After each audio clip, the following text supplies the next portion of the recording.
Hey everyone, welcome back to Corporate Decoder. Today we are diving into a report from the Federal Home Loan Bank of Chicago. It might sound like a snooze fest, but trust me, this report has some interesting clues about the future of home loans and the overall economy, especially in the Midwest. We'll see if this bank is building a financial fortress or teetering on shaky ground. This report is like a peek behind the curtain of the housing market. We are going to look at how this bank is borrowing money and what it's doing with it. This gives us an idea of how easy or difficult it might be for people to get mortgages and how safe the whole system is. This is a Form 8K which companies use to tell the Securities and Exchange Commission about big events. Think of it as a financial bat signal that something important has happened. This one tells us about new debt the bank is taking on. This report is dated March 5, 2025. That's the day something happened that triggered this filing. It is basically a snapshot in time. The Federal Home Loan Bank of Chicago, that's our main player today, it's not your typical bank. It's part of a system of 11 federal home loan banks across the country. They help smaller banks and credit unions provide mortgages to people. It is a bit like a bank for banks. Okay, so what's this creation of a direct financial obligation all about? Simply put, it means the bank is borrowing money. When it sells debt, it promises to pay that money back with interest. This section tells us how much new debt they are taking on. The bank gets most of its money by selling consolidated obligations. These are bonds and notes, which are basically IOUs. All 11 federal home loan banks are responsible for these obligations together. This means if one bank can't pay, the others have to step in.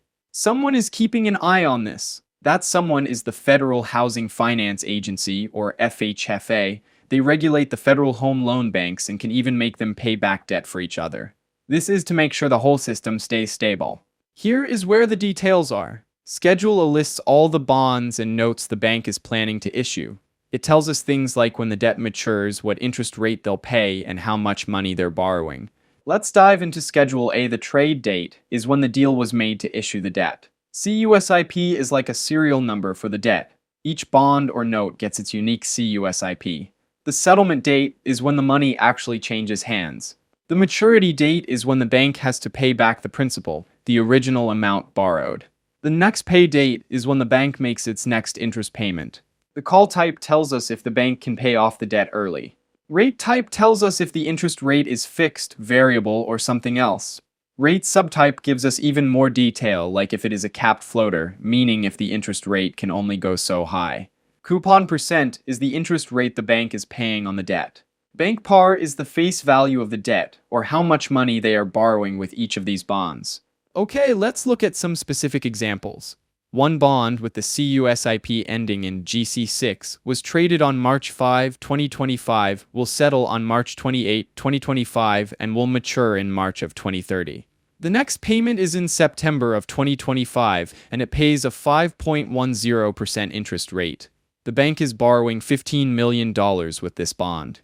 Another bond with the CUSIP ending in HE1 was traded on March 6, 2025, will settle on March 12, 2025, and matures in September of 2025. The next payment is in June of 2025, and it's a variable single index floater. The bank is borrowing $136.5 million with this bond. So instead of a fixed interest rate, it fluctuates based on the market. You can also see bonds marked as optional principal redemption. This means the bank can choose to pay off the debt early if it wants to, giving them some flexibility. Some of these bonds have a fixed constant rate. This means the interest rate stays the same over the life of the bond, making it predictable for both the bank and the investors. So, what does all this mean? The Federal Home Loan Bank of Chicago is actively borrowing money through various types of debt. They are using both fixed-rate and variable-rate bonds, and some of these bonds can be paid off early. The amounts range from a few million to over $100 million. Now, let's step back and look at the bigger picture. Is the Federal Home Loan Bank of Chicago in a strong position? On one hand, the fact that they can borrow so much money suggests that investors trust them. The FHFA oversight also adds a layer of security. A wide variety of debt options also suggests sophisticated financial planning. However, taking on more debt always carries risks. Interest rates could rise, making it more expensive to repay the debt. If the housing market weakens, it could become harder for the bank's customers to repay their mortgages, which could then hurt the bank's ability to repay its own debts. One thing to note is the large amount, $136.5 million, attached to a variable rate, which is a good and bad sign. It signals short-term financial engineering, but also signals risk if the indexes increase. Overall, the Federal Home Loan Bank of Chicago seems to be navigating a complex financial landscape. They are taking on debt to support the housing market, but they also need to manage the risks that come with that debt.